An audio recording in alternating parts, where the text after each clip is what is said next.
Hello. Hello, Thaddeus. I was returning your call. Yeah, from last night. Yes. How you doing today, Ken? I'm doing all right. I'm just chilling, Oh, chillaxing, you sound very, smoking. very relaxed. I am I quite. couldn't tell at first if you were sad or if you were relaxed. I am incredibly relaxed. All right. Well, that's good. Yes. Sadness never enters the equation. Do you know my name? Oh, Smiley. Yeah, Yes. yeah. That's why I was a little bit confused, man. I was a little bit concerned. Well, It was like false advertising for a second. Well, I mean, if you've seen me at all, you wouldn't really think Smiley. Honestly, at first glance, I would imagine. Well, I've seen you. Um, I know you have, but I yeah, mean, like, you wouldn't. That wouldn't be the first name that would pop into your head, would it? sure. It's kind of like with Okay, anyone, though. let me tell you. Let me ask you a question. Which name would pop into your head? Let's get this out of the way now, so we don't have to address it later. Which name would pop into? Ah, Yes. man, I Which? don't know. You know what? That Yuri fella, he named me Frank, Mhm. and I called him Joel, and then he gave me his name, and then he got confused why I knew his name. But I'm I'm not great at naming people because I don't think he looks like a Joel, but I named him Joel. Joel. I mean, I would. Yeah, I mean, Joel. That's not the first name that would pop into my head Joel. for him either. I mean, he looks No, more like a, a Barbosa or something. Mishka or something. Something like that. Yes, yes, Yeah. yes, Uh, yes. Well, you didn't answer the question. What do you think of when you see a guy in a black trench coat and sunglasses? Neo. There it is. There it is. That's what I was waiting. That's the answer I wanted you to give. That's. I wanted to do I feel like that's the answer anyone would give if they've seen the exactly. movie. That is You the know. answer that most people give when they see me most of the time. They're Yeah. just like Neo. Oh, okay. Even though I was kind of going more so for J.C. Denton, but Yeah. I've seen that fella in other movies, and he's pretty smiley in them. So I mean, he is. He is kind of a smiley individual, like yeah, especially in like real life. He's very, he gives like his money to like the crew and shit. yeah. You know, a good lad. That one, good lad. That one. Anyway, what do I owe the pleasure of this communique? Well, I've been thinking about us like meeting and talking one on one. I think it for a while I was like, well, maybe we each need to have a +1 or something. But Hmm. truthfully, man, I'm I'm easy to find. I'm easy to grab. I'm easy for like whatever. You don't need to do all that. We can just have a talk. It's not a big deal. Uh, you know, yeah, we could just have a talk, but I mean, You want to have more fun with it? Is that what you're saying? well, sure, but I mean, the Maybe presumption fun for here you, but is not that for me. the presumption here, though, is that I don't really know what you would do. I mean, I don't know you. Like, I don't really Sure. know if you would do something to me, just as you don't know if I would do something to you. Well, I have more of an So, idea of whether or not you would do something to me, I think, than you do of me. Just, people talk. I've heard stories. I mean, I don't doubt that you've heard stories, that's for Yeah. sure. But And, despite the fact that, you may have heard stories about me, I still like to be very careful about, sure. a lot of things, regardless. Like, I Also, could kill 100 men, and still be like, I don't know about that 101st guy. yeah. And, I've, I've learned a lot here that lots of times stories are just stories. Uh, Yeah. People think I'm more of a problem than I actually am because everyone assumes the worst of everyone. And that doesn't mean that you haven't done the worst. That Yeah. just means that everyone's going to assume it, even if you haven't. So, Well, Do we really know about each other at all? Not really. you don't. No. We don't really know No. about each other really at all. But I mean, in fairness to the people, they're Well, sure. not You entirely wrong. you did some things that it's hard to not Right. assume the worst intentions. Yeah, it's hard Yeah. not to assume the worst, even because there. We'll get into it. We'll get into it. But God, I listen. I do want to meet, and I. I'm just thinking here. I'm thinking here. Like, so you would prefer we meet one on one and that be it? Yes. Yeah. I would rather meet with you at least with one or two other people on my end. Sure. Because you want to prove you're a big man, has people on his side, right? Well, I kind of want to prove that you're not gonna like stab me. Oh well, you're right. I do have a knife, but I mean, I also have a knife, so I mean, it could turn into like a good old fashioned like a Texas standoff or whatever the fuck it is. yeah, my stabbing knife was taken by some hostage takers the other night. I told them it was sentimental, but they just I'm I might have to call you back. Right, are you being taken right now? No, I made a mistake, and I have to deal with it. Okay, take your time. All right. All right. I'll call you. I'll give you a call back. All right. Bye.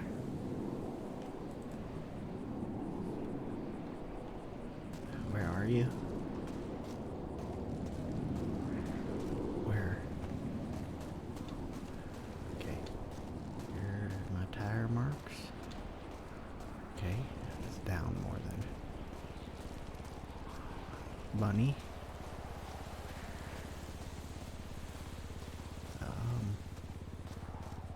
Were you in my imagination? Is that blood? No.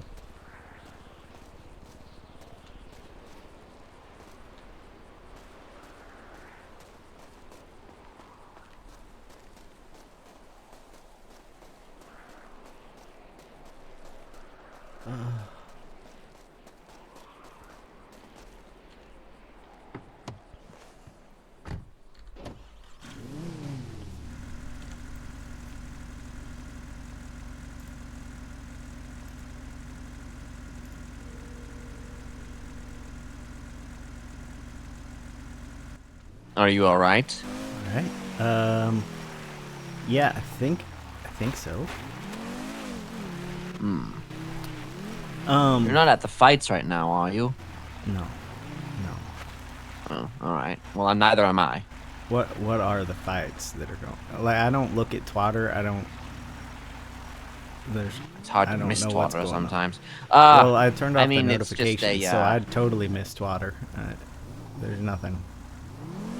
I have to like think. Oh, I should check Twitter in order to see Twitter. So, yeah. They're fights. And they're regular fights. They're not like animal fights. Hello?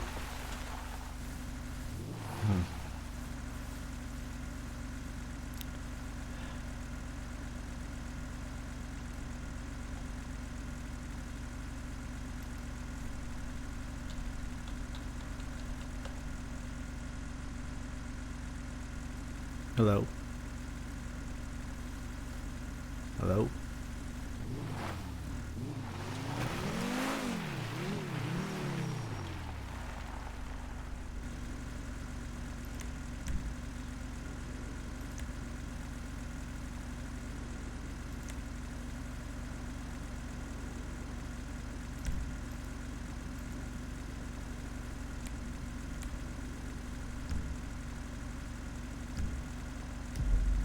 Hello?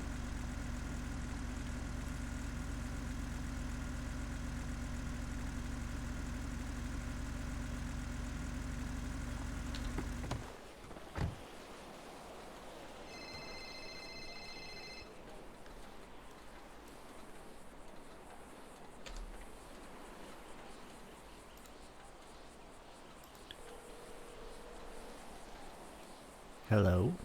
Hello. You can hear me now? I can hear you now, yes. Alright, that was weird. Your reception got fucked. Yeah, seems like it. Hmm. I said quite a bit, and then there was no answer, and Yeah, you're a talker, so that sounded weird. Okay, well, what did you say last? I don't even remember. Probably something about twatter. I don't like. Oh, I have right. to think to go on it. I was, And then I asked ah. what kinds of fights it was, like if it was animal fights or if it was like human fights. That's human fighting. Okay. What, have you watched a lot of, animal fighting? No, I would not do that. Hmm, I see. Well, it's just very specific. Yeah. Human fightings. That's fine. Whatever. Right. Yeah. I mean, yeah. I was gonna ask if you, if you went to the last fights at the prison. No. Okay. No. I don't even know when things are going on. Like I said, I have to check Twitter, or there have to be signs up, and then I have to like actually think to read them.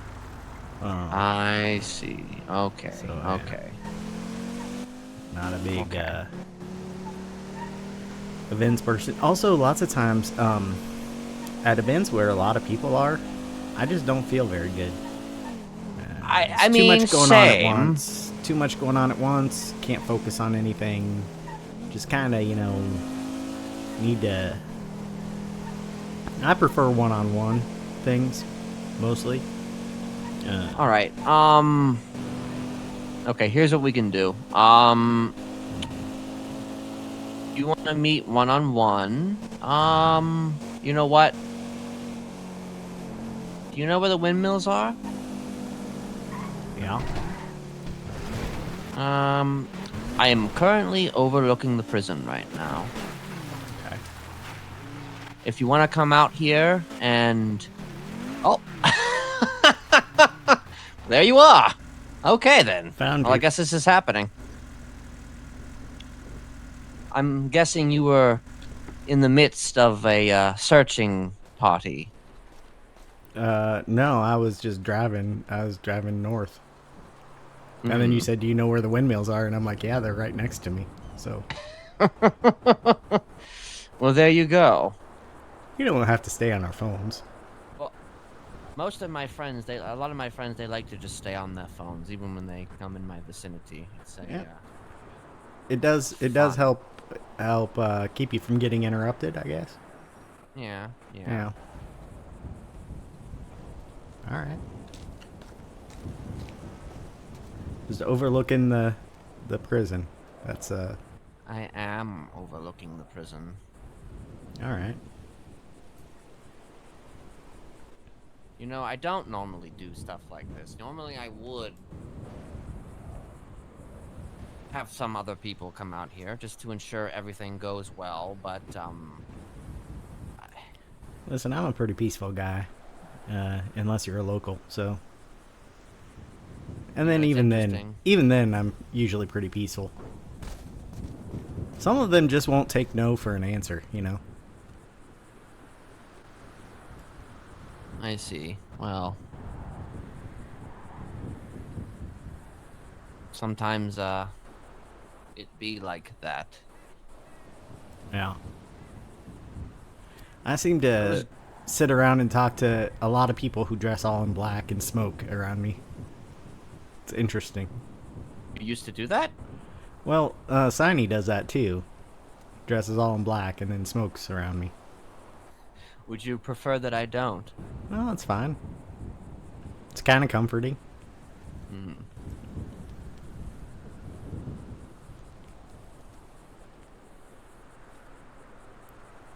So you're perfectly content then with meeting with the boogeyman in the middle of nowhere. Well, it's not quite in the middle of nowhere. It's kind of pretty close to an overpass. I mean, Yeah, you know. let's just say I have experience with boogeymen. Leave it at that. Mm. I'm not particularly scared of the boogeymen, Mhm. especially if they make themselves known. It's the ones that hide. Those are the those are You the know, ones I'm that kind kind of of. both a hider and a visual artist, I guess, in that Well, yeah, sense. you were hiding a little bit before, but I you mean, weren't yeah. very quiet about it. So That's the thing about me is that I'm not exactly the quiet type. I can be, but most of the time I just, I just like to see what people are about most of the time. And it doesn't help to be some little, I don't know, snake in the grass who's just isn't sure if they want to pounce, you know? They just want to stay in the grass and they're just like, maybe I won't. yeah, and snakes in the grass, they can only get so much information. They're usually the ones who are jumping to conclusions about people because they're just not. I hate to use the word ballsy, but they're not ballsy enough to ask. You know? I mean, yeah, that's usually how it goes. Yeah. Let's just assume everything. I mean, But yeah, that's what most people do, especially regarding me. Usually it's always just like, every possible thing you can imagine in the book, people have said about me. And how many of them do you think have actually directly asked me these any types of questions? How many, on one hand, how many do you think? maybe two, three. Probably more like two, honestly. Yeah, You and maybe one other person. you got people who are close to you. Eventually, people get to it. Yeah. I mean, it isn't to say that a lot of the people that met, I have met under precarious circumstances, which have eventually led to friendships that have been cultivated uh, over time. Hell, my fiance is kind of one of those. Yeah, So, what have people actually been telling you about me? I'm just curious. you're a psychopathic serial killer who had a cult of psychopathic serial killers. That's one way to describe it, I suppose. I mean, that's the short of it. That's what it all comes down to, you know. How do Is you that how you define a would describe? psychopath? Is that what how you would? Well,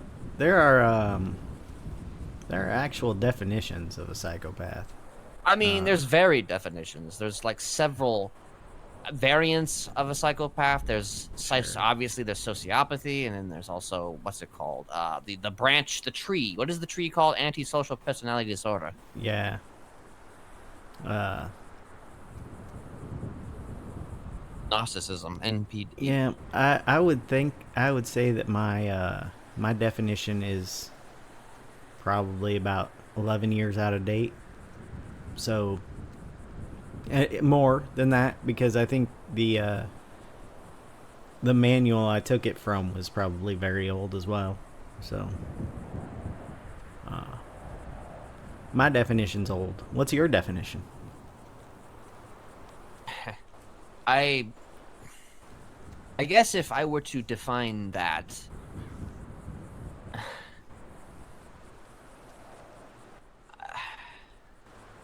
almost feel like it's just a word and it doesn't exist. Not Sure. truly. Well, then how would you Because define yourself? I probably define myself as a guy who has been through a lot in his life and kind of reacted accordingly. Obviously, in ways that only I could possibly understand, and many others would never understand, although there have been exceptions, obviously. Sure. Um, but it's hard to define terms. I mean, sure, I could say I'm a product of my environment, but I mean, Aren't we all? everybody else out will just say that, oh, well, there's tons of people who are a product of their environment and they didn't act the way that you acted. And I'm just like, well, sure, but Sure. The difference between nature and nurture. Is it yes. your nature to be nurtured into what you've become. I To don't know. allow your environment to turn you into whatever you are. And I'm not giving you a definition of yourself. Just I think I there's some guess. truth to the fact that of there's truth to the impressions that people get about you, you know? Uh, Mm-hmm. I talked about I've talked about this quite a bit in the past couple months, which is funny because I rarely talked about it back home. But there are the people within you, the people, the person that you think you are, the person you try to show other people, and then how other people perceive you. So there are as many yous as there are people who know you, plus two. You know, There's certainly because many me's. yeah, maybe even more. Yeah, I suppose that depends on how many of yous come out, how many I different suppose. I'll let you people finish. are within you. I suppose my main concern with people relegating individuals to the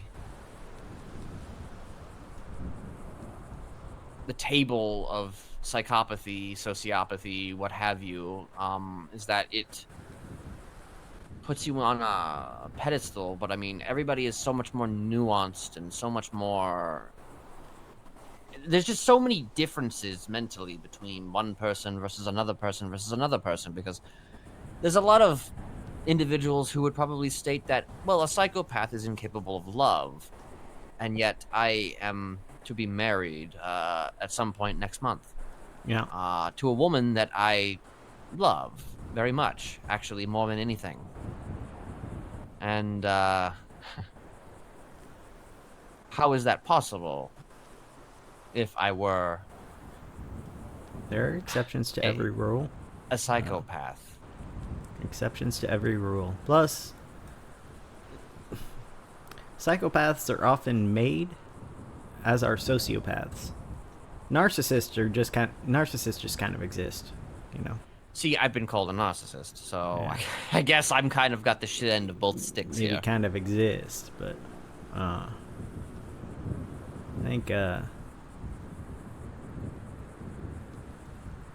think it's important to think about the nuances there. Um, I mean, if every psychopath is the same, it'd get kind of boring. yeah. Never have to get to know anyone here in Los Santos. Now Joanna wants me to not say that everyone in Los Santos is a psychopath. She doesn't want me to throw that word around. Mm-hmm. But I'd say probably 3/4 of the people I've met have been.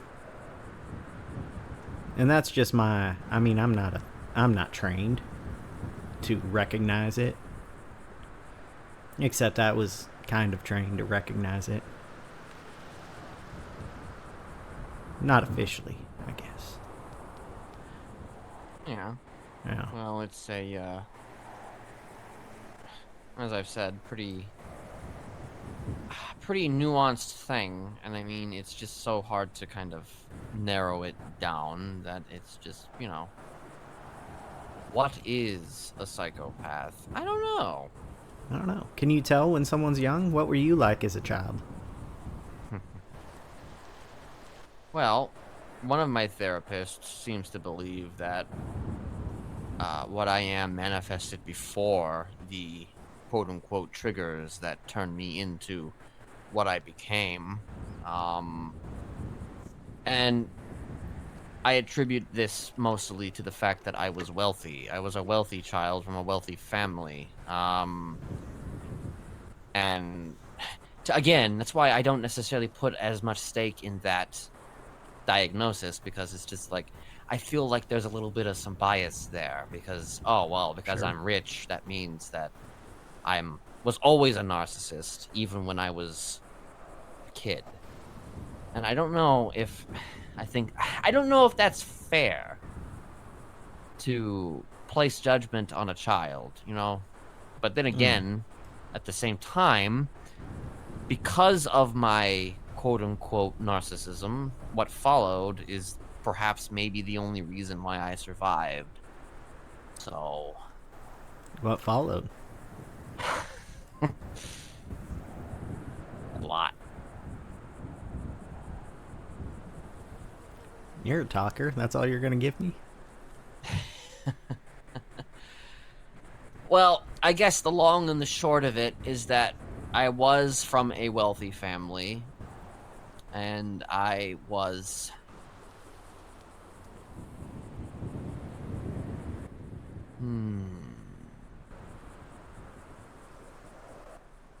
My family lost everything in some very, very bad deals. My father was in textiles.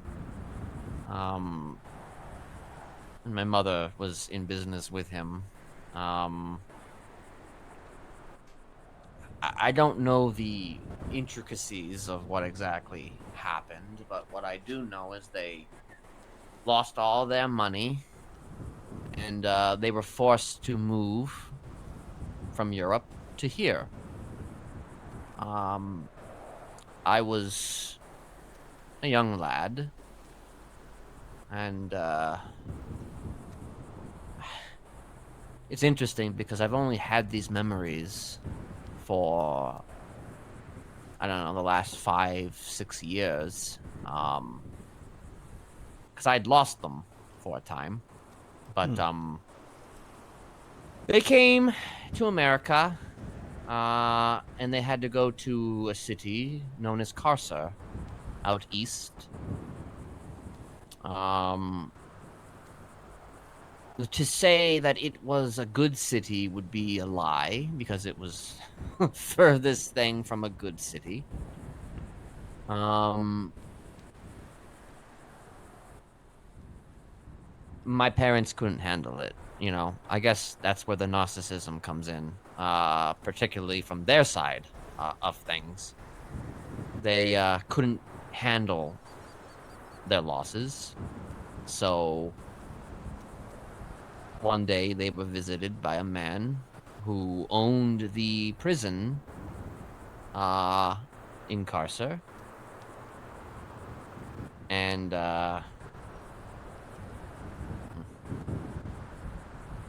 well, they made a decision, a calculated decision, and they decided to sell me to the guy who owned this prison, which, let me tell you, Darkwoods is one of the most fucked up prisons, perhaps in the country, if not the world.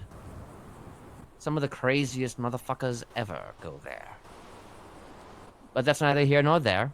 I was sold to him, and my parents didn't look back.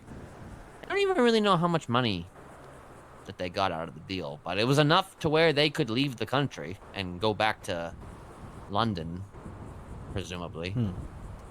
Um, so for the next,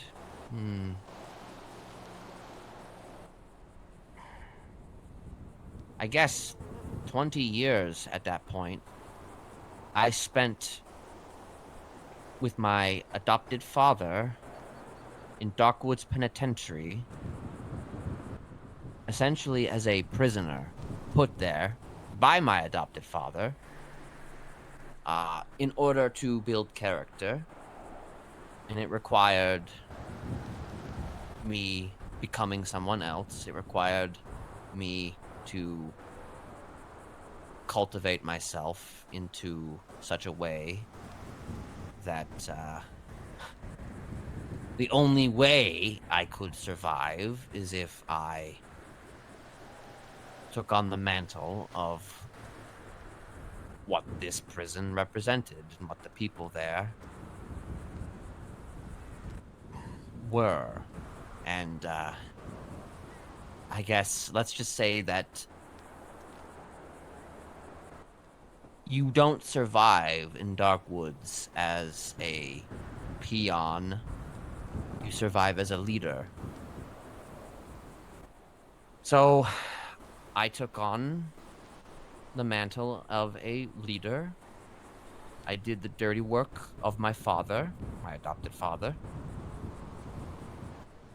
along with many of his other quote-unquote children. We led our own factions within this prison. Sometimes we went into conflict with each other. Sometimes we didn't. If anything, it was kind of almost like a Game of Thrones situation, which, yes, there was the Seven Kingdoms. But, despite the fact that they were all technically part of the United Kingdom, at least towards the end of that show, uh, the reality is there's still inner conflicts between the factions. We were able to come and go as we pleased, essentially, but, as long as we stayed within Carcer City itself, because, again, Carcer City was a fucked up place. It was essentially anarchy on ice. And,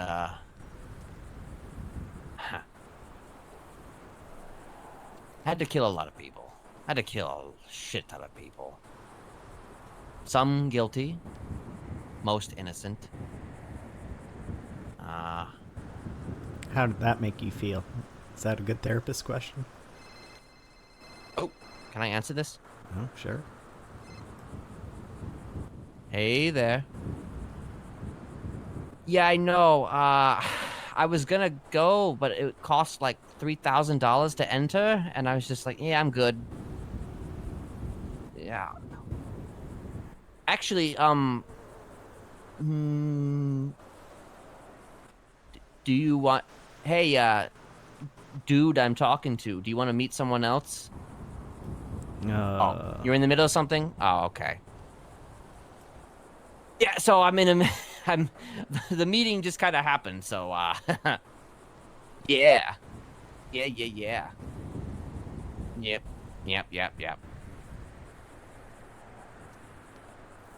Okay, I'll let you know. Love you. Bye. I'm guessing you can guess who that was. Well, I don't suppose you say love you to too many people. No. Where was I? Yes. Leader, killing, guilty, innocent, the whole shebang. How did it make me feel? Specifically when you were killing someone that you knew to be innocent. Well, it's difficult to say, really. Because, well, by that point, I had already killed a ton of people to survive. Sure. So, I guess once you've already kind of done it several times, the idea of doing it to anybody else becomes less of a thought in your head because you're thinking about nothing other than getting from point A to point B. Sure. In the sense that once you sacrificed enough pawns, you just get used to sacrificing the pawns. yes, regardless of their morality. I mean, there was one instance in which I did feel guilty about something, but You want to talk about that one? I don't often like to talk about this one, and I haven't actually talked about this one in a long time now, but I won't say anything. It's up to you. You don't have to talk about it. I think I'll save that one for another time. All right. But are you becoming a therapist right now? Nah, I just like to know about people. And you can't know people if you just talk about the surface. Right. Well, for 20 years I was in Darkwoods. I became Mr. Smiley. I became Scarecrow. I became the Tramp. Several characters that I cultivated. During that time, I essentially had to adopt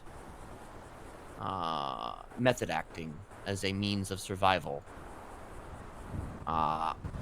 So, let me give you an example.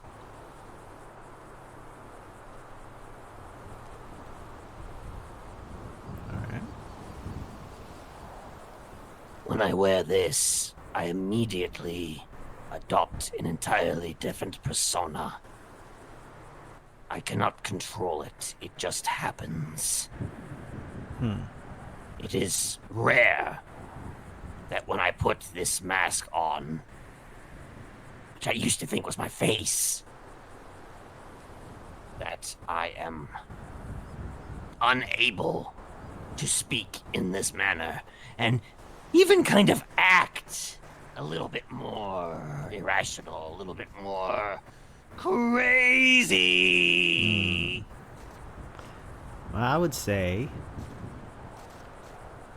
if you feel that way when that is on, that is your face. While it's on. I mean, yeah. I've talked to you a little bit about my voice, my draw. You did. I don't feel any less like me when I'm using my draw, even though it's not natural. It was made natural. Makes sense. It's kind of like actors who often put on a voice as a stage voice, and then that voice essentially just becomes their identifying feature. Yeah. It's just, you know, the voice I'm used to using. No, I get that. Actually, for a very long time, the Smiley voice is the only voice that I went by because I was stuck as Mr. Smiley for a very, very long time. Did that scare you?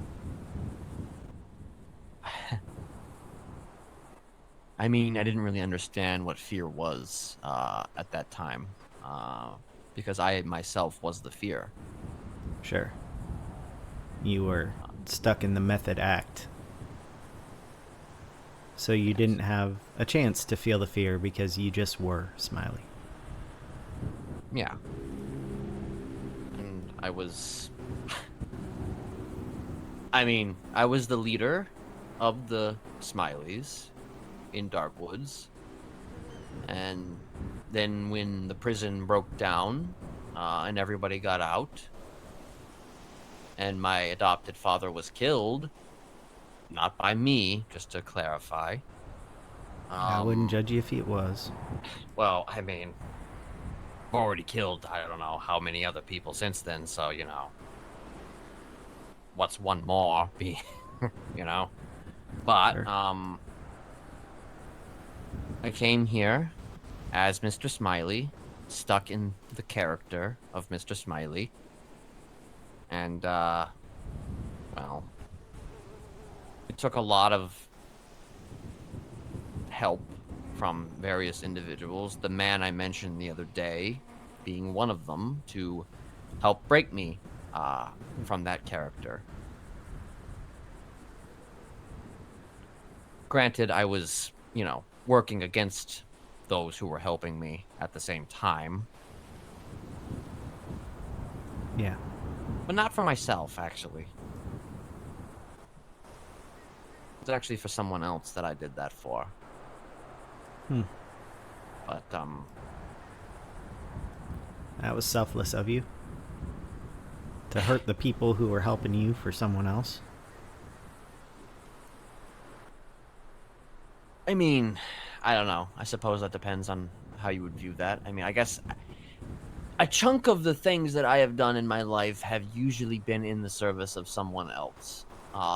Yes, there was a period of time in which it was all about me, and I mean, yeah, it is, for all intents and purposes, it is about me. But there have been times where a good chunk of the people that I've wanted to quote unquote help, who were the, you know, the serial killers, as people call them, were people that I genuinely wanted to help, that I genuinely wanted to understand, that I genuinely wanted to see what they could do and who they were. Sure. I mean, I've known some of the greatest serial killers that this city has ever known. Some of which were never caught. Others who have since perished.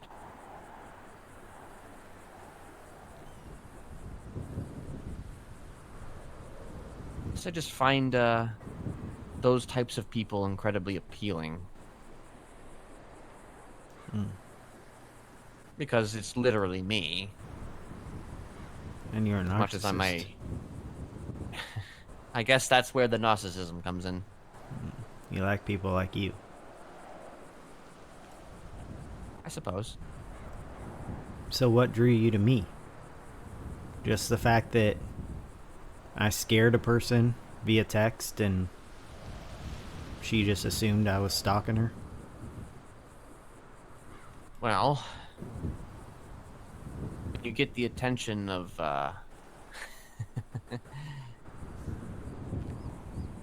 you get the attention of Joshua Lanigan, there's usually a reason for it. Is that his name? I was going through J names. I did land on Joshua at some point, but I didn't know if it was... I also landed on Jessica at one point, so, you know. I mean, maybe there's a Jessica Win some, coming lose after you. some. There could be a Jessica coming after you. I mean, you can't say yes or no to that. I mean, No, watch out for Jessica. she's a wily one.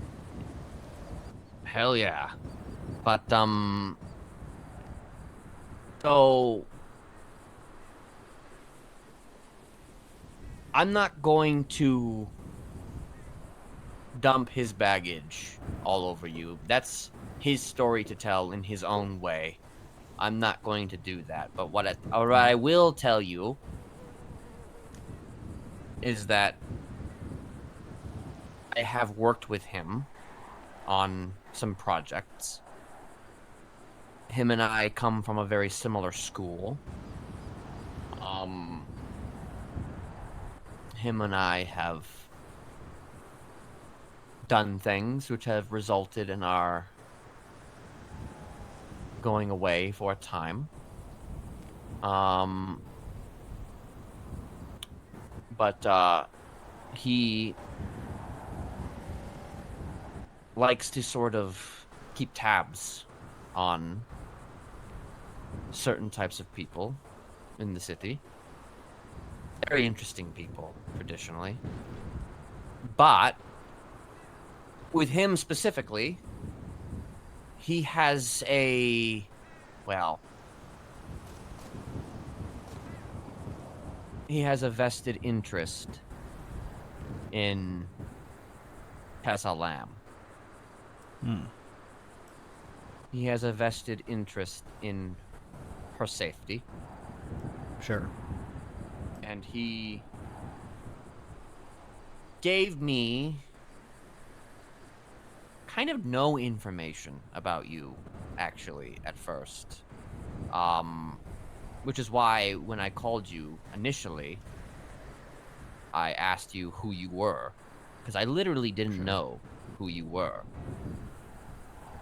You about to give me a back rub or something, Ken? No, I just... Need to be close? I like to be close. Sure. But, would you rather I be away? No, this is fine. Alright. I, was told, basically, very little. He referred to the person who was interested in you as his client. He didn't tell me anything more than that. Basically, what I wanted to do was give you a ring just so I could hear your voice. Just so I knew what I was looking for. You weren't the first one. Apparently not.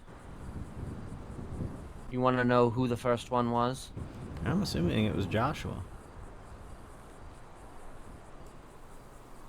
Busted. Because everyone else, the clowns made a ruse to get me to come to them. And then sat and talked to me for a couple hours. And said it was Tess's idea, but it wasn't Tess's idea. They just kind of took it upon themselves. And, the only other person I think she told was Joshua. And I don't know if she necessarily told him because it was her idea, or if she told him because he had already guessed something was happening. I didn't dig that far to find that out. Well, I'll dig that far. He's slipping a little bit. Oh, let me tell you, he's Yeah. very much slipping because he wasn't going to tell me who the client was. But after our first phone call, he accidentally said she. And I told him, you don't have to tell me. But at that point, he was just like incredibly flustered because he was upset that I had called you in the first place in the way in which I had called you. Sure. So he was flustered and he said some things he probably should not have said. And then he just said, basically just told me who the client was. And it got me a bit more interested. Why is that? Because of your history with her? She hasn't told me much. She told me to stay away. Mm-hmm. And that's it. Well, you know, she said that it was dangerous to talk to you, to befriend you. But she didn't give a lot of details. She doesn't give details. So She doesn't. And that's my mistake.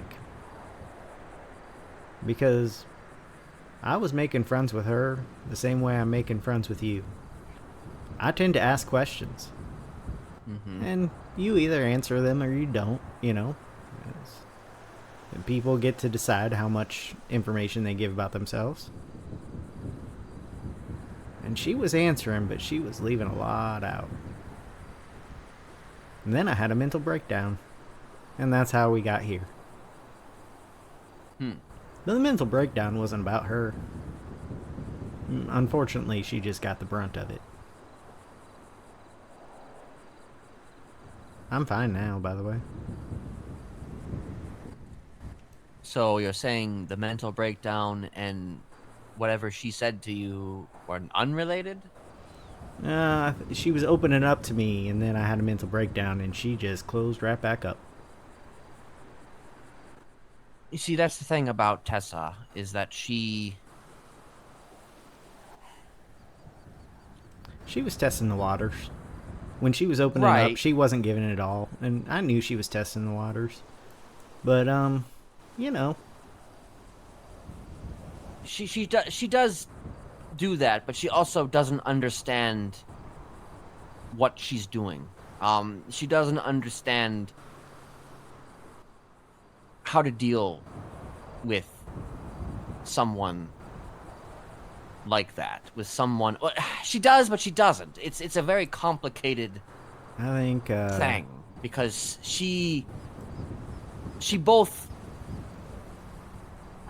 wants to be your friend, but also does not want to be your friend, especially if you are quote unquote creepy. Yeah. It's But a, at the same time, she can't it's a seem to defense avoid mechanism. It's a defense mechanism. it. Right. She is friends with everyone in the city. She is. In some way or another. It is she a has- defense mechanism in the sense that she definitely would rather be friends with those people than enemies, because then they would, you know. Well, yeah. Then they're on her side. Yes. But, I don't know. I also think there's something else there. I think people trying to get close to her are playing the same game that she's playing.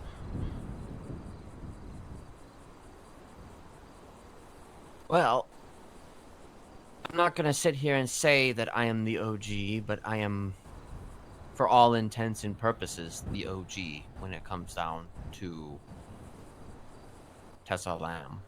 Well, it's not a competition, kid. I know. But my point is that she might say something different these days, but there was a time where I was the final straw. There was a time where I was the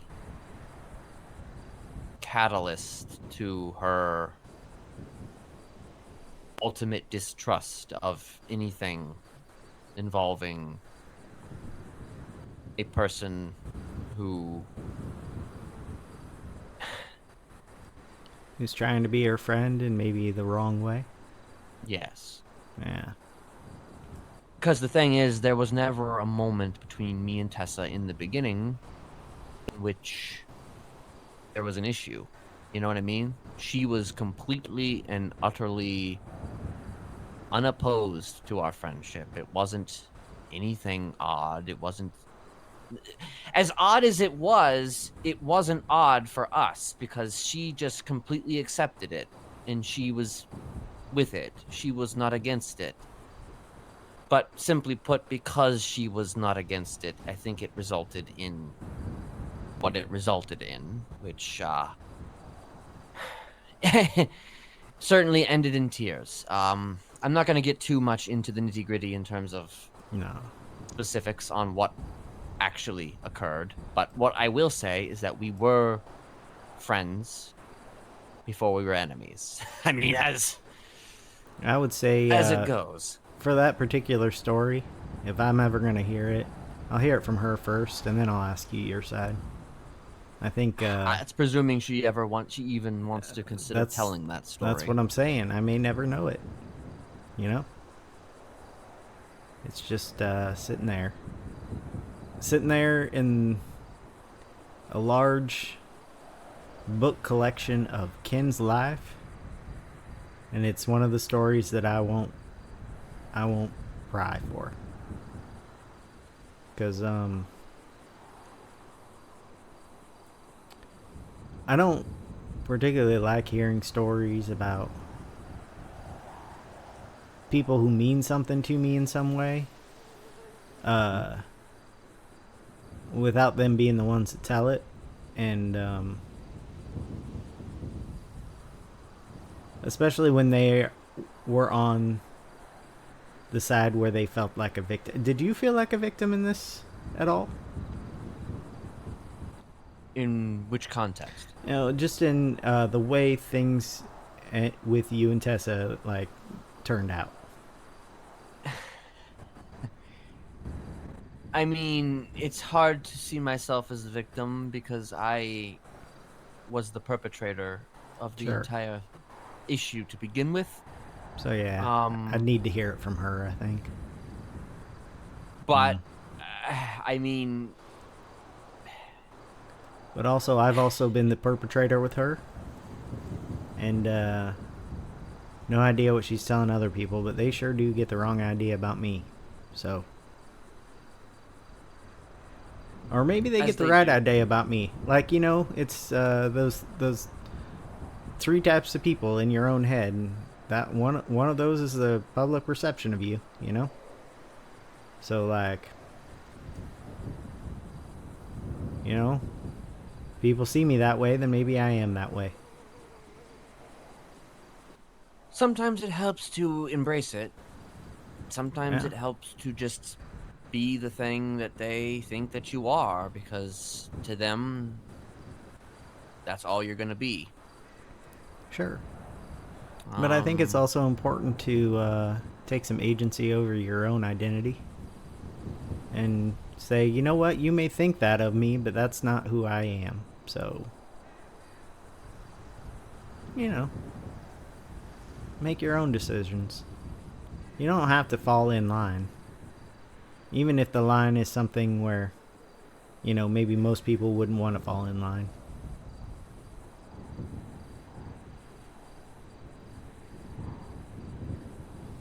They most likely would not. You know how many times I had to tell everyone who was watching out for her, including herself, that I had no intention of ever hurting her? And they still don't believe me. Probably even now. Well, that song and dance usually does tend to end in exactly the way that it has been foreseen. No. You know, I know myself. self-fulfilling prophecy. I'm more in danger from her than she is from me. It's fine. I've been in danger before.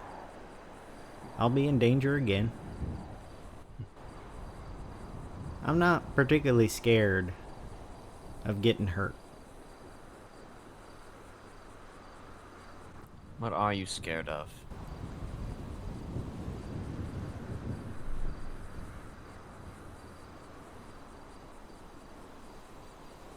There's plenty I'm scared of, but I can't talk about it, so. Very well. Maybe someday. But right now, Perhaps so. it's an inability of mine. I'm a little scared of spiders. I just leave them alone. You know? The irony is that I don't like to kill animals. I never have purposely tried to kill an animal. I don't kill spiders. I don't kill insects. I don't kill them either. I just don't particularly like them. Animals, I won't even go hunting in this state. I won't go hunting or fishing. Animals are my line that I can't cross ever. When I hung up with you back there, I hit a rabbit with my car. I had to go back to see if the rabbit was okay. I didn't find the rabbit, so I'm assuming it hopped off somewhere, but I still hit it. And that's not okay. And the first day you called, I hit a coyote on the highway down there. I had to go see if the coyote was okay, but I couldn't find the coyote either. It's just kind of when I'm talking to you, I can't find the animals I hit. I had a bad day that day. Or the day before, I think. Because I accidentally hit a dog and I killed a different coyote. For someone who doesn't want to cross that line, it still sure seems like you crossed that line quite a bit. Well, you know, accidentals. Of course. They were accidental. I was trying to pet the dog. I ended up running away from that situation, getting hit by a local car and breaking my rib. So I got punishment for it. The coyote just wasn't there. I don't know where it went. It's not. I didn't travel too far. And that rabbit,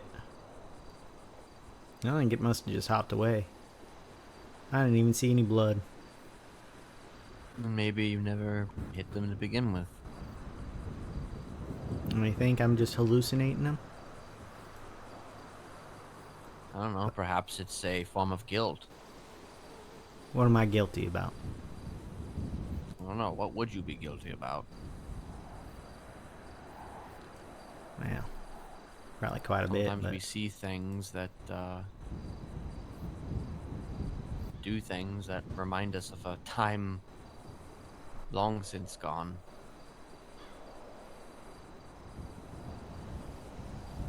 yeah, I've been getting a lot of reminders lately. But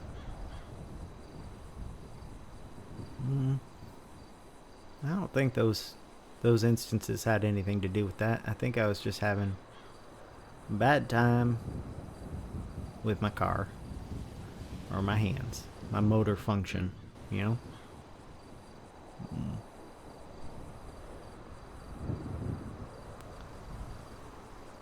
You know, I spent a very long time in that place. Well, Very, very long time. Twice, actually. First time I got really lucky and had a pretty short sentence. Second time, not so much. yeah. I'm not exactly itching to go back. Well, then don't. And I don't intend to. And I don't know exactly what your intentions are, but I hope that you don't end up there too. Well, I'll tell you this. I've never been in prison. Not from where I'm from, not here. Here, I don't even have a profile. They haven't even pulled me over. I've broken plenty We of know laws. you don't have a profile. That's what I made know it you know. interesting. Not every day that you find somebody who doesn't have a profile. Yeah. And the only time I talk to cops are when they actually show up and pretend to care about my life when I'm being held hostage, you know?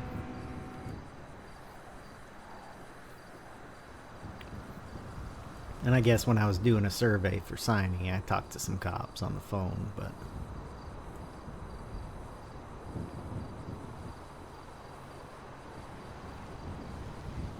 I don't hear much from the police these days. I mean, not just because I've gone quiet since the old days, but also because I just don't see them that often. I mean, feel like they are just sort of... They're distracted They show by up when they need to show shootouts. up, and that's about it. Usually they just run into my car when they're chasing someone else, you know? I mean, yeah, that is also definitely a thing. You've gone quiet. Wait, have I? You Hello? No, I can hear you, but you said something interesting. You said you haven't been back there because you kind of gone quiet. Mm-hmm. Are you trying to change that?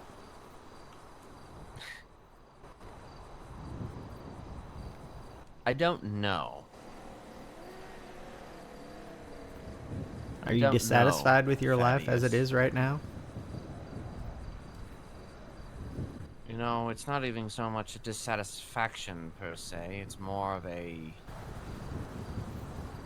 Uh-oh, they're looking for me. It's more of a,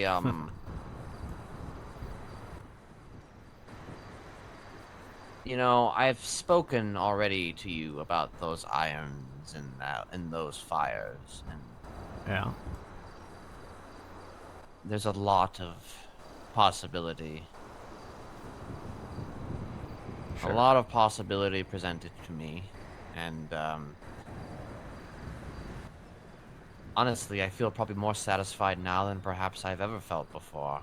At least Because you since I have the got out of irons prison. in the fire? I guess you could say that. Oh. So, What happens? were you going to say?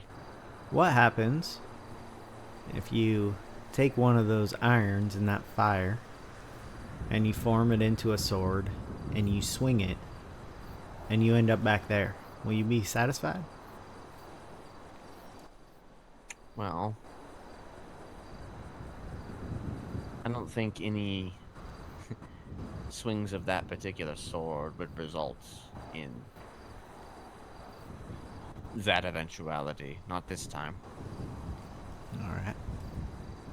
Is that because you're being bold and thinking you're not going to get caught, or is it because if you get caught, it's not a big deal? Like, it's not a big enough deal to put you in there? Depends.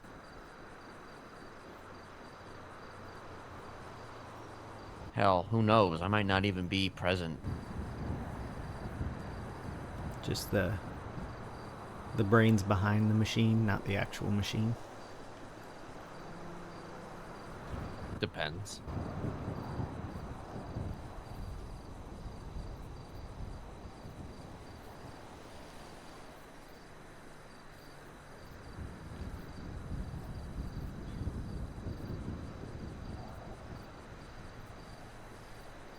You know, people like to say that I run a cult. And obviously I don't like that term.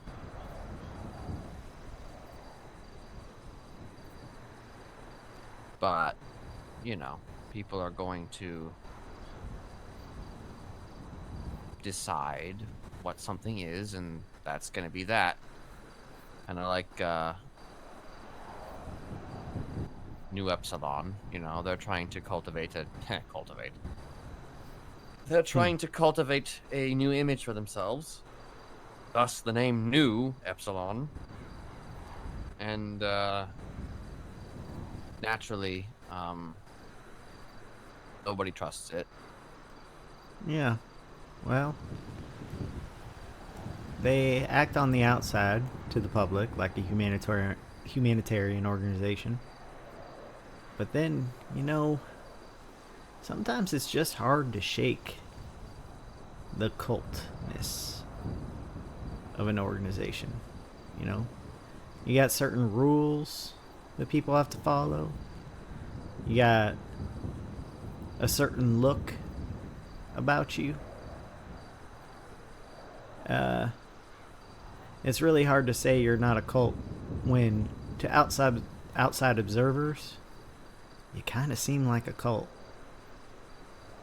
Well, one man's cult is another man's religion. Yeah, well, I'm not saying that religions aren't necessarily cults either. I think, Well, they're just cults that just happen to have a higher membership. yeah. Cults that happen to have members with more power outside of the cult.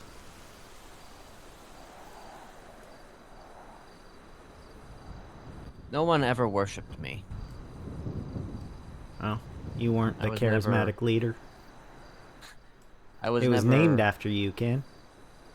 Technically speaking, that name existed before I had actually even arrived. Yeah, you just Smileys embraced as a it. concept. Yes. Smileys as a concept existed long before I had arrived. I just took it over. Alright. Just a happy coincidence. Pun intended. Suppose you could say that. I mean, to be fair, it never had a leader until I came along, so I guess in that sense, it became mine. But,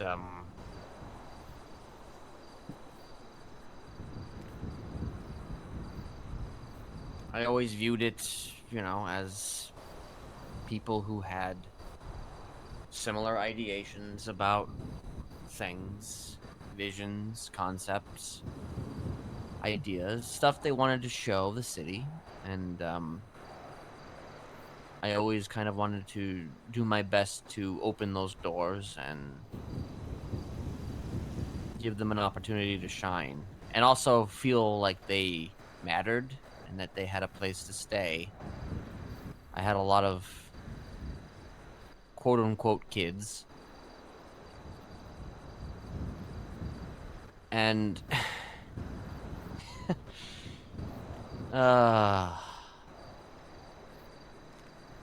you're going to hate me for saying this, I think. Try me. You remind me of one of my sons. Why is that?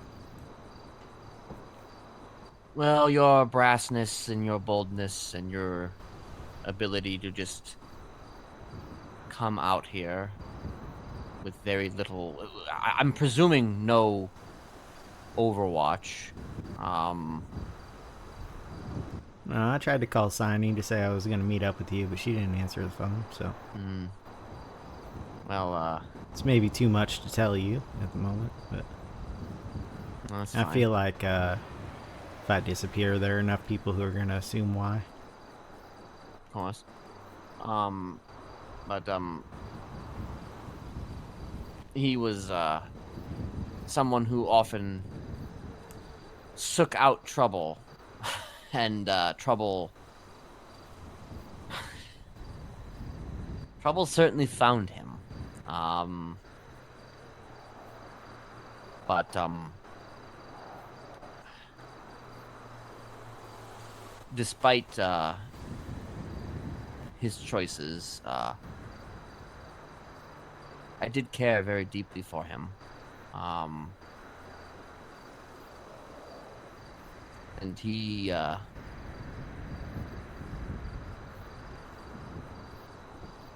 well,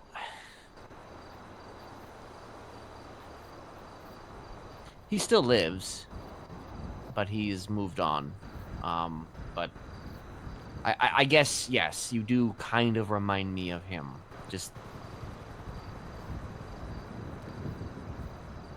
the boldness and perhaps naivete of making choices that perhaps are not necessarily in your best interest.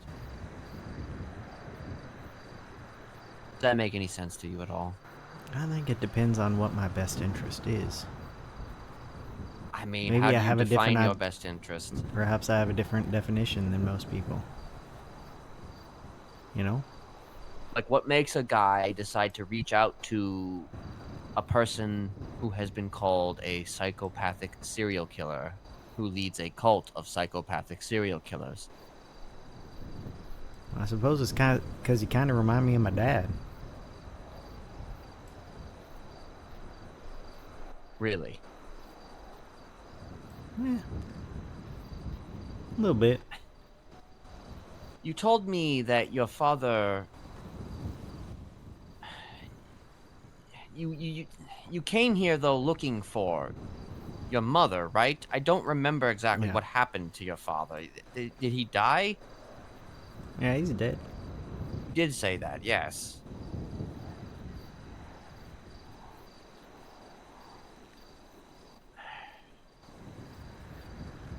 But you came here looking for your mother, yes? Yeah, initially. But then you read a letter that told you not to do that or something. Well, Or you I read the just read letter her and you own decided words. not to do it. Yeah. Okay. But you read one letter, yes? From her to him. Yes. Okay.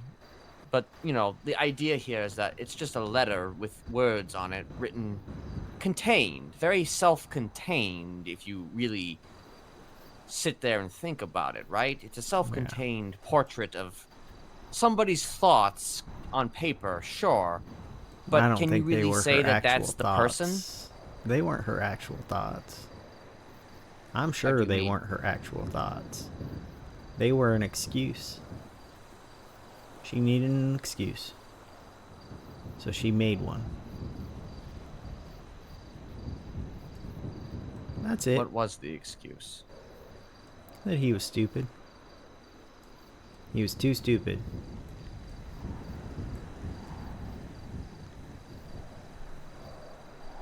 Why was he stupid? My dad didn't have like a good motor memory.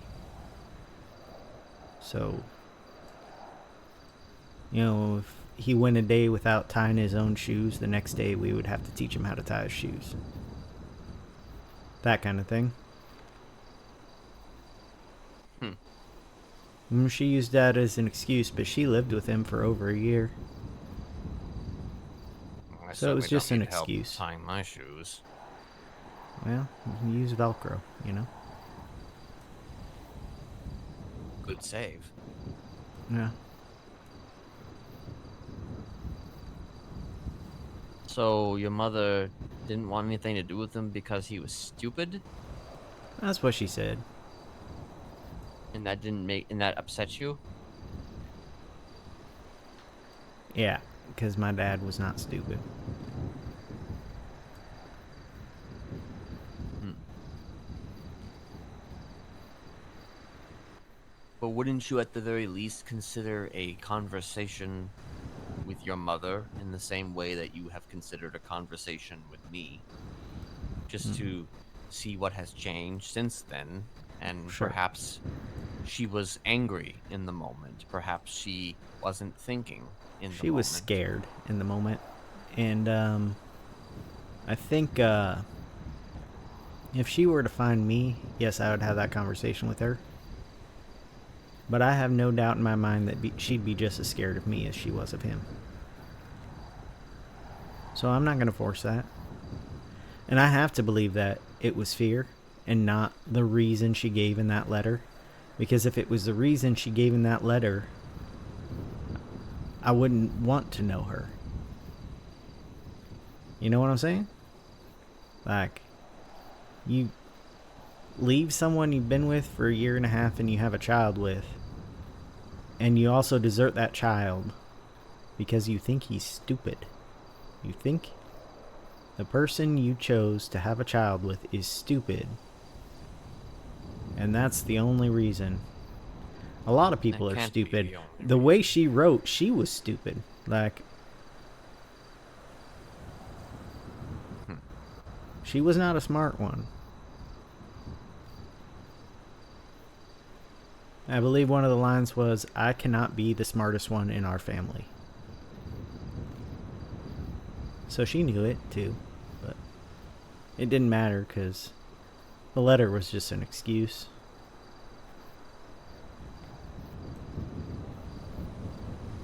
I have to believe that, because if I don't believe that, then, you know, it's not worth having a mom. Somewhere out there. Possibly dead. Who knows? You know, I have often wondered about my own mother and father. Yeah. To my knowledge, they are still alive. Um, but the thing is, I've been put on trial for, not technically not a trial. Well, the first time it was a trial. Second time I pled guilty. But very high profile cases. You think they would have showed, but they didn't. Never visited me in prison. So as far as I'm concerned, they have. I guess they've kind of nipped that one in the bud. Yeah, but you That can't being really know, said, can you? I mean, I know I can't, but that being said, that's what I was about to say. That being said, despite that, if I ever did meet them, it would not go the way that you think. Sure. Like, if the first thought that pops into your head is that if I ever met my mother and father again who sold me to a megalomaniacal film director uh, of a prison, put me in said prison for 20 years for no reason whatsoever, the first thought that would pop into your head would be that I want them dead. But no. No. The first thought that pops into my head is that you'd want answers. Right. I want answers, and I want to And see. you'd hope that the answers would be good enough that you would be able to have a relationship with your parents. Yes. I mean, that's one reason why I kind of think that if you did find your mother and you didn't completely abandon that search, you need to find those answers. I mean, yourself. I've lived my life without an answer about my mother. And when I got one, it made me very angry at first. And then very sad. And, the sadness comes from the fact that she may very well be scared of me. You know? own mother being scared of you. It's, I just wonder why your mother would be scared of you. well, that's for me to know, right? Are you a scary person, Thaddeus? Am I a scary person? I've never thought of myself as scary. Well, you got half of what? Half of the freaks and geeks in this city thinking that you're scary. Yeah, I definitely do have that. Maybe it's the draw. Maybe I should leave it at home from now on. Too charming.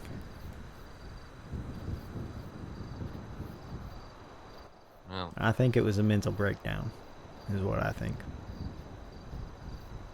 Had they not experienced that, I'd just be another civ on the streets getting taken hostage every day, you know?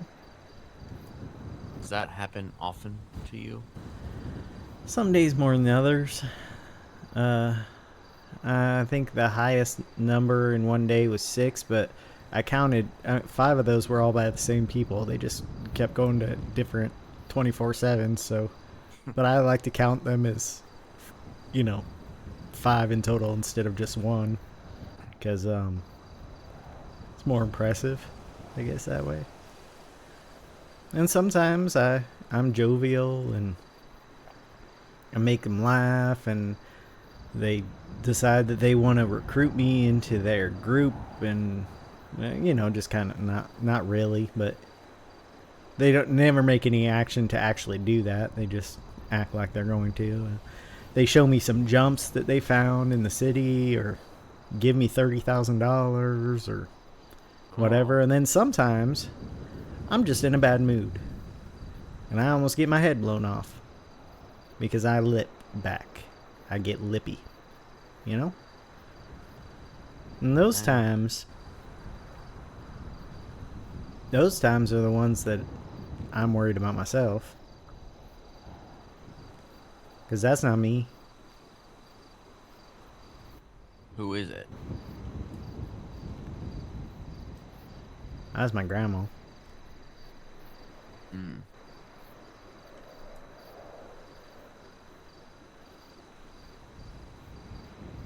I mean, don't get me wrong, she was jovial too, but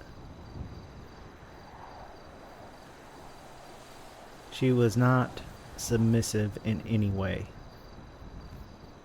And being hostage, you have to submit. So when I start to realize my life is actually in danger,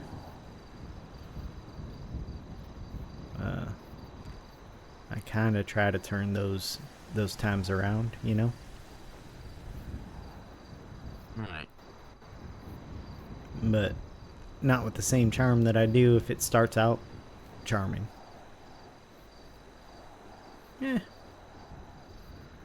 It's fine though. We're all allowed to be moody sometimes. We all got free will, right? We do. Yeah. Or so we think. You think you don't have free will sometimes? No. It's not so much I'm not a purveyor of the concept of fate or destiny or any of that shit per se, but I sometimes wonder if perhaps the reason I am still alive is because I am meant for something beyond what I have already done.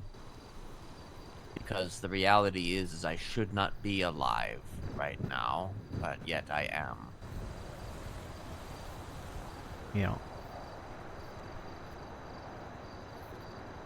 Some bigger purpose. Not Like, under your I've- control. Yes. Like, I've found that I have slipped through the cracks of a lot of situations in ways that, well, make very little sense, It's not every day that you, as a prolific serial killer, as they say, find yourself on the outside of those walls. Not once, not twice, but 3 times. Well, I think in order to be a prolific serial killer, you have to be outside those walls at least some of the time. True. But Otherwise, you're just a killer. No serial about it. true. But usually after you've been caught, you don't usually come out of there, but It's true. that being said, I'm not the only one.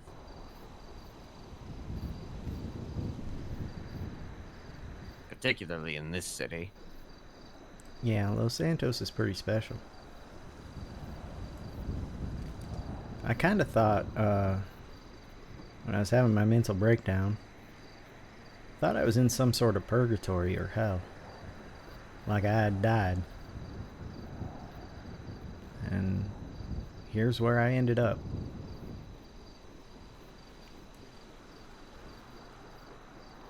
I don't necessarily think that anymore, but it was,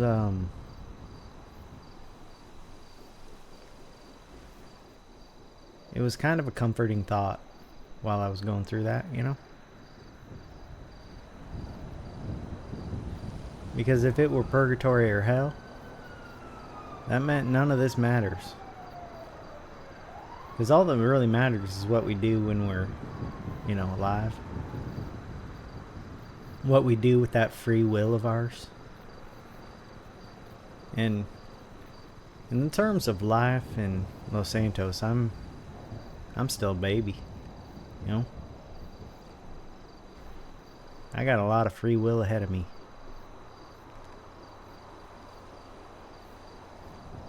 You do.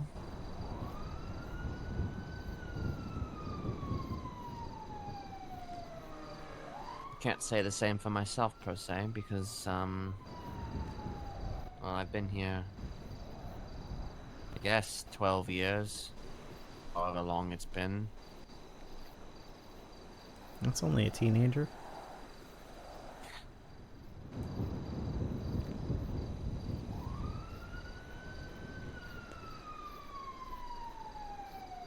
I do not regret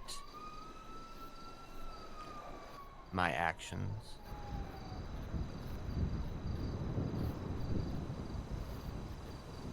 There have been perhaps maybe 1, 2, maybe 3 times that I have felt true regret about something.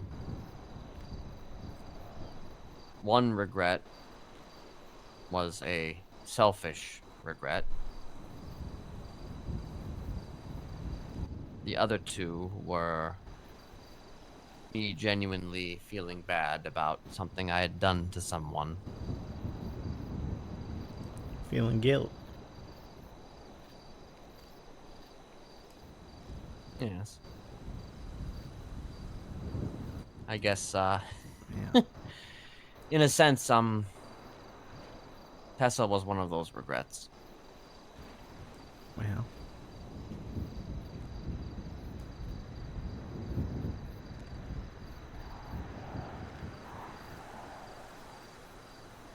I have a lot of guilt when it comes to Tessa, but I also, I wouldn't change it. I mean, yeah, what's happened has happened.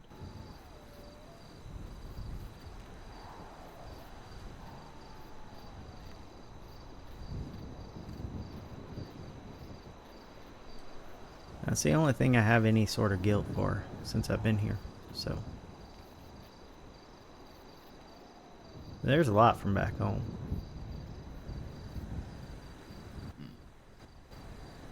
And some of that guilt that I feel from back home It's not rightly mine to feel.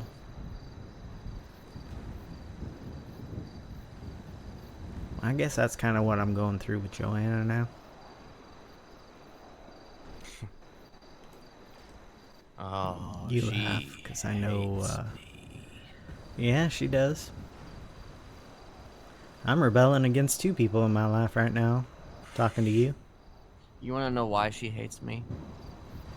I imagine you did something terrible. I mean, yeah, but I didn't actually do anything to her specifically. It was I had another son. Actually, two sons. One of them was one of my head people who went out and met folks and had conversations with them and essentially for all intents and purposes evaluated them and brought them into the fold. Joanna was one such person that was being evaluated. It didn't work out. No, I don't suppose it did. No. But that wasn't the end of the story. Come sometime later, my other son, I had like 3 sons. But my other son was seeing her while he was actively with us.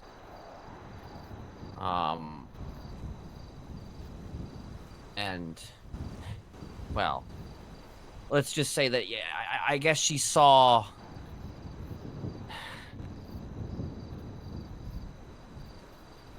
the damage that or at the very least she perceived the damage that we put upon him to keep him here with us. And she has never let that go. Hell, I guess technically speaking,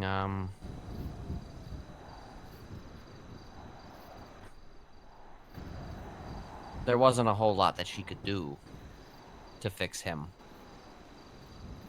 Because, the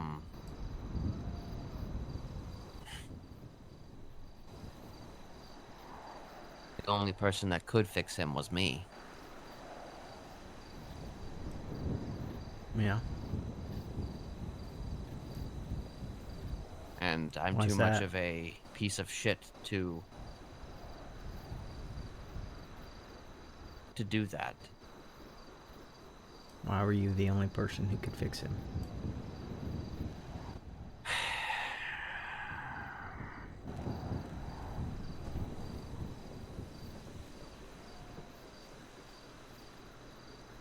Well,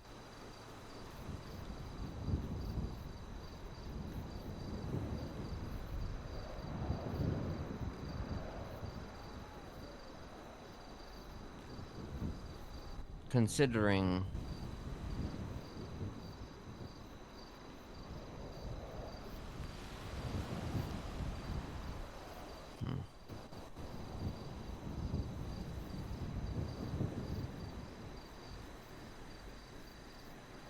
Trying to decide how much you're going to tell me?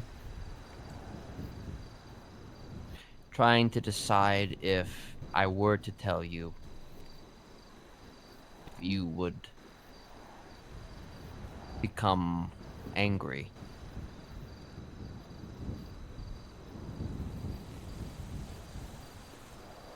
Do I seem like the kind of person who just becomes angry out of nowhere? Just from getting information from someone? Well,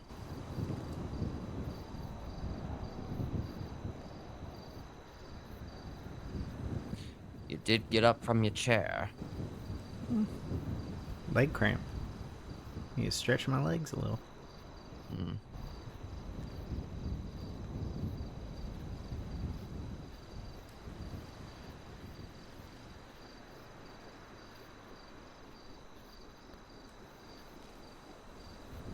Let me just tell you this.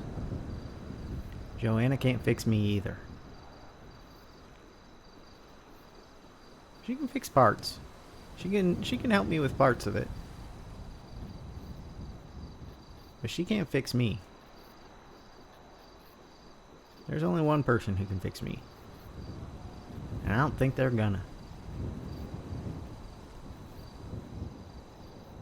Does that help you tell me what you were gonna tell me?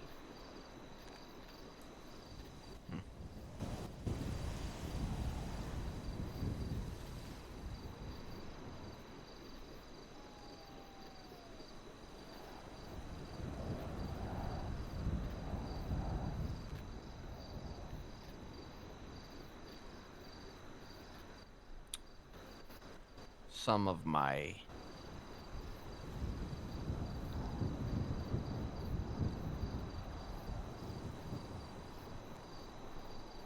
followers were not necessarily there because they wanted to be there.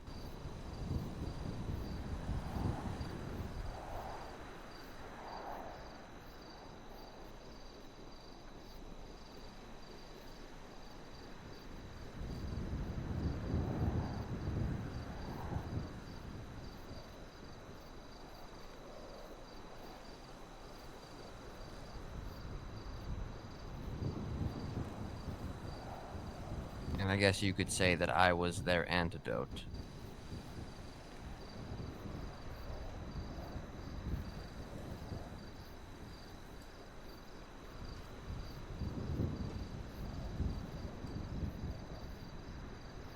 You are the cause and the cure.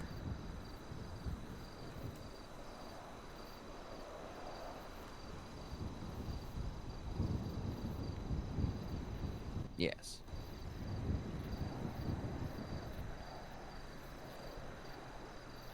Well, the good news is you don't have to go to those links with me. They wouldn't work anyway.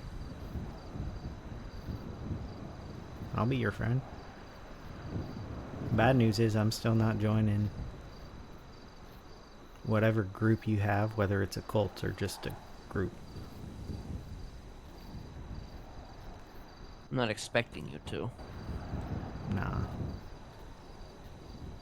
That second call we had that day, you were giving me so much recruitment language, man. I wasn't I? Yeah. You made it pretty clear to me what you were doing.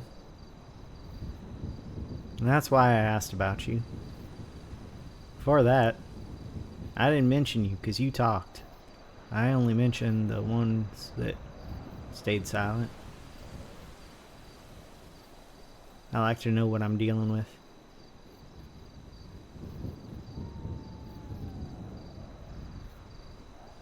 I don't like the boogeymen who hide. I think that's cowardly. Well, at least you got to meet this particular boogeyman. Yeah. And he doesn't particularly like to hide.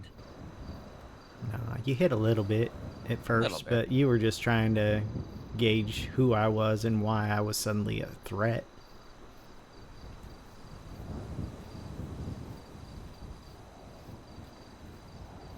I don't think I'm a threat, man. At least not right now. That's what I was about to say. Not yet. Maybe in the future.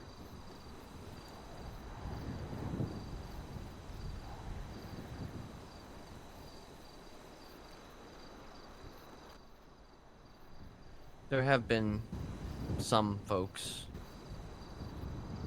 who have asked me to do, well, Your specialty? yes, on purpose, to help.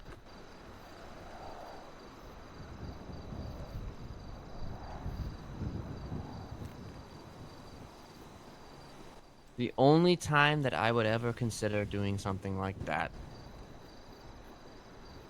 to someone like you as if you asked me to.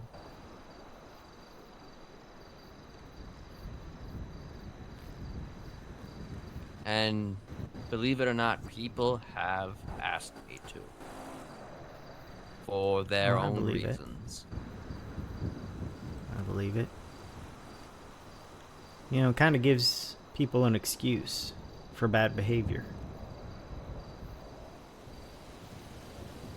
And it's really hard to have that excuse and still try to take agency for your own actions. You know? Yeah, I did this. Was it my choice? I suppose in a way we all have free will, whether we think we do or not. Or destiny. Or destiny. Either way, you know. If it was my body who did something, it was me who did it. Maybe encouraged by someone else, you know.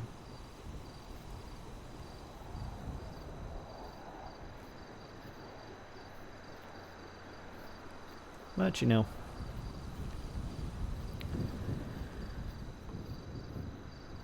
that's life. That's life.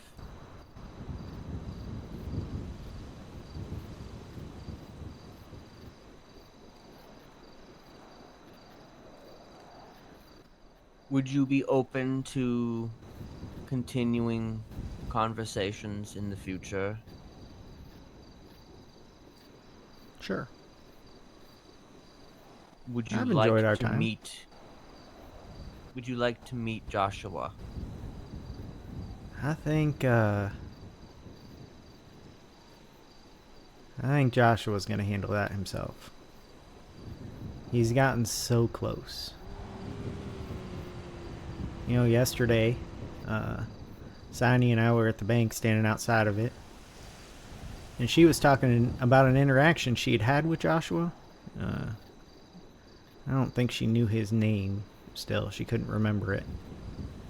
And who shows up at the bank and goes in the bank but Joshua while we're standing there talking about him? And then he goes back to his car, gets in it, does some stuff that delays his departure, you know, like fixes his car, and gets back in it, eventually starts going down the street, pulls a U-turn, slow rolls the other way, and turns the corner so we can't see him anymore. It took him a long time to go to the bank. And we just stood there and watched him.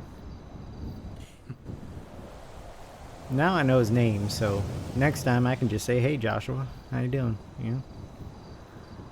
But it's kind of funny now that I know who he is to watch the act, you know? Oh, Be now I'm wary getting a with call. that one. Hello. Hi. Hey, how's it going? How? Not too bad. How about you? Not too bad. Can I give you a call back in a little bit? Yeah, Or yeah, are yeah. you about to go to bed? I'm soon about to go to bed. I'll be around for like, I don't know, All right. 10 minutes unless something weird happens. All right. Will you be around tomorrow? Yes. Okay, That is I'll the see you plan. tomorrow. All right. See you tomorrow. All right. Have a good one. You too. Bye-bye. Bye. All right.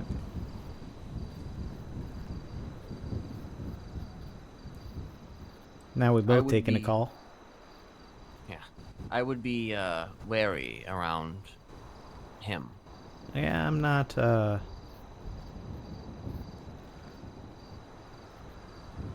not... I mean, I would say I'm more prolific, but I'm nicer. Listen, I think, I don't feel the same affinity for Joshua as I felt talking to you. Part of that might be because I haven't actually talked to him, you know? Well, I talked to him, I guess. He didn't talk back. He's like that. But I think Let I'm me just tell more you something. As comfortable. long as you keep control over your situation with Tessa, you need not worry about him. No, the situation with Tessa isn't really a situation anymore. But Well, as long I as don't it think Joshua remains not a cares about that, situation. or she hasn't told him. One or the other, you know. Well, And it's not my job to tell him. She has to decide that. I'll just hang out, I guess. well, the Like obsessive mind I has told a you, hard time. I'm not particularly scared of getting hurt. I mean, I don't want to die, obviously, but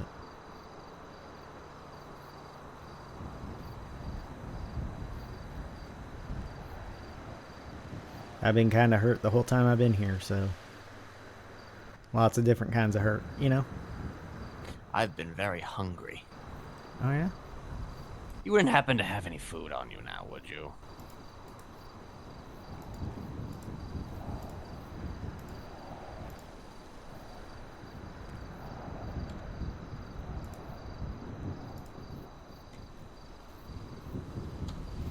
Oh, Some thank churros. goodness. Ah, yes, of course.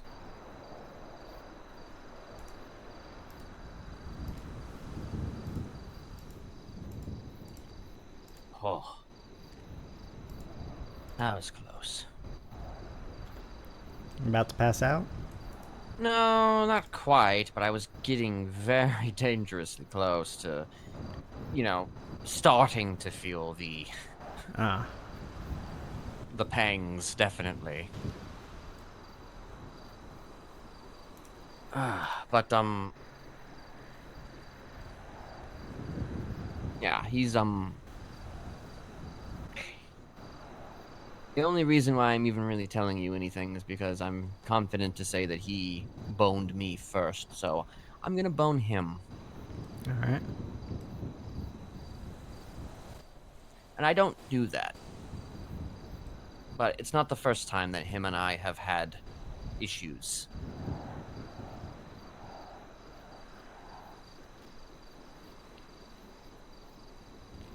But he's kind of in the middle of a rock and a hard place.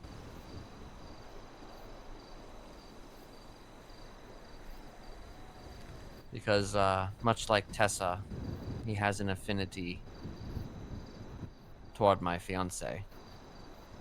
Yeah.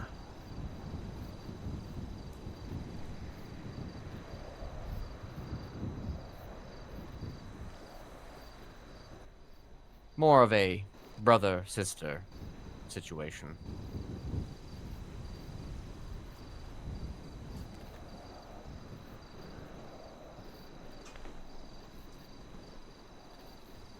What else I can tell you is that the odds are every freak and geek who has come through the city has likely had a story to tell with Tessa Lamb.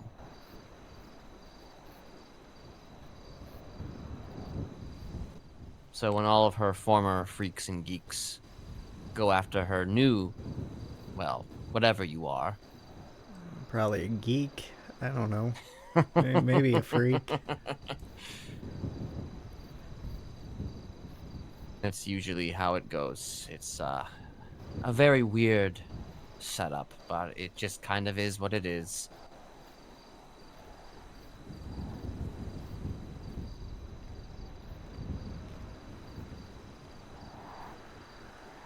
Yeah.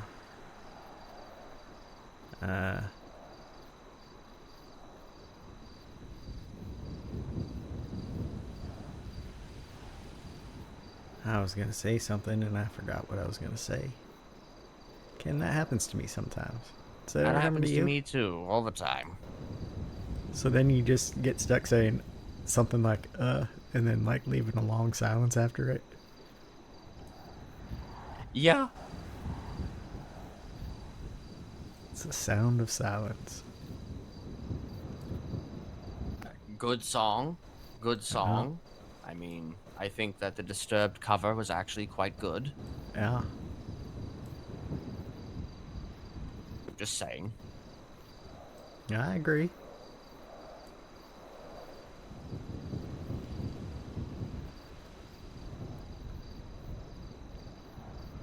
Anyway, presuming you can't think of whatever your thought was, I mean, Yeah, I think it's gone. I needn't keep you, any longer, but unless you have... Yes, it comes back! But, I'm sure we'll talk again sometime. Maybe I'm it'll sure we come will. back, but likely it'll just be other things that I've thought of to say. You know?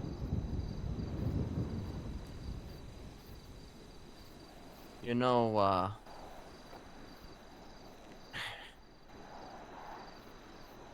there's a clown therapist who I had a therapy session with about a week ago or so. Oh, Buttons? Yes. He's horrible. He's a bad therapist. I would not sign his book because I had a therapy session with him and I deflected all over the place, and most of our therapy session we talked about music. The only reason why I signed his therapy book is because I hate Pixie Plum. And B, it was fun talking to him. He thinks that I would make a good therapist and that I should join his department when he takes it over. Yeah, there's no way in hell he's taking that department over. Nah. And there's no way in hell that I would ever be a therapist. You have any idea what would happen? Jesus Christ. I imagine you'd probably brainwash a lot of broken people. Even if accidentally. Yeah. Yeah.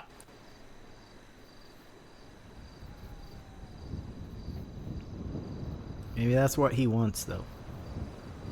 You know, maybe, but I also just think that he didn't fully understand who I was. I He think kind of just saw me doesn't- as, well, I'm a guy who's completely reformed, you know? I'm, Oh. you know, I went through the system. I No such understand the thing. system better than most, you know? Yeah. Yeah, okay. That, a serial killer becoming a therapist, I mean, Sure, why not? sure, why not? I don't think he completely understands therapy.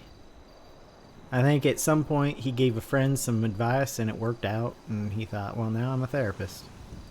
That's what I think. I mean, to be fair, I feel like Pixie didn't really know anything about therapy either, but somehow she was in charge of the department, but, you know. I wouldn't know. I never got to talk to Pixie.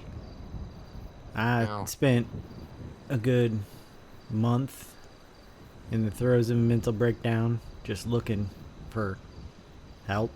I couldn't find anyone except for fucking Buttons. Eventually I went to Dr. Jackie and I dismissed him because maybe his therapy style works for some people. It did not work for me. Well, if Joanna doesn't work out in the end,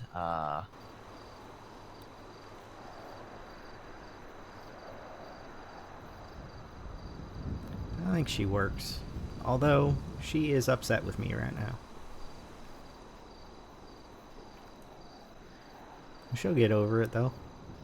that's another therapist right there. I haven't actually Right. seen her myself, but, you know, Just know she's a therapist. I just know she's a therapist, and this city kind of lacks for therapists, so it's probably best to, at the very least, know Yeah, who the therapists are whenever they finally come out of their holes.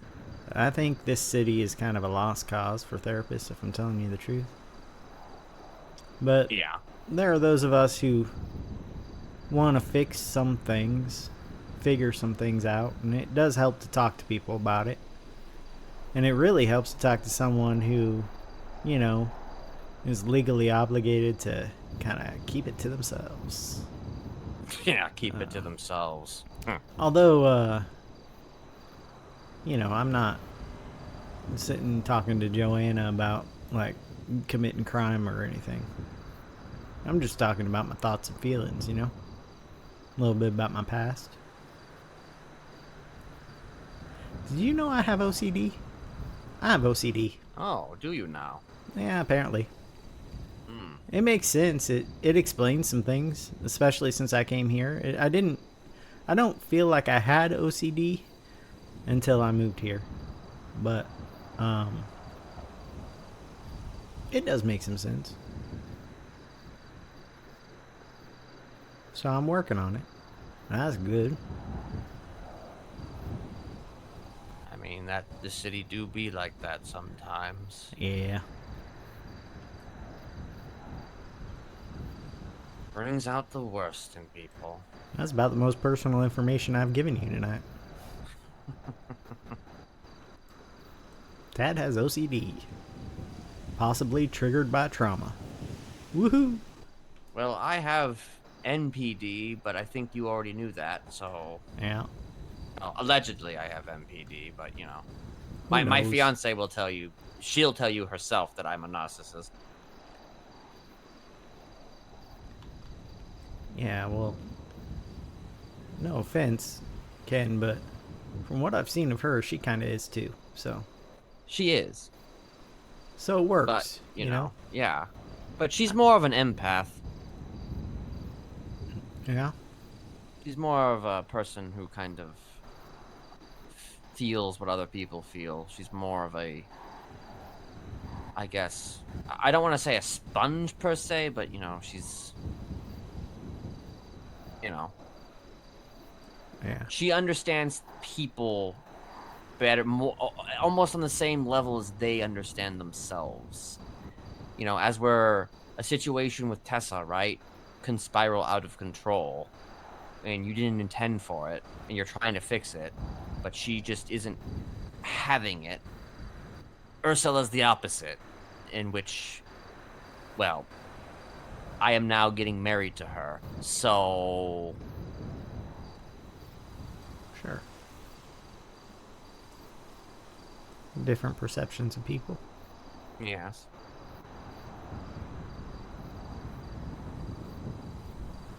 Perception's the key. Anyway, All right, Dad. Buddy, old pal. all right, son, It's almost Dude. Father's Day. it is. That's a hard time for me. Sorry, Oh, that's about that's that. not your fault. well, you know. If you But wanna I get me a appreciate the gift, you apology. can. A You're little, welcome. a little nod of empathy from the narcissist beside me.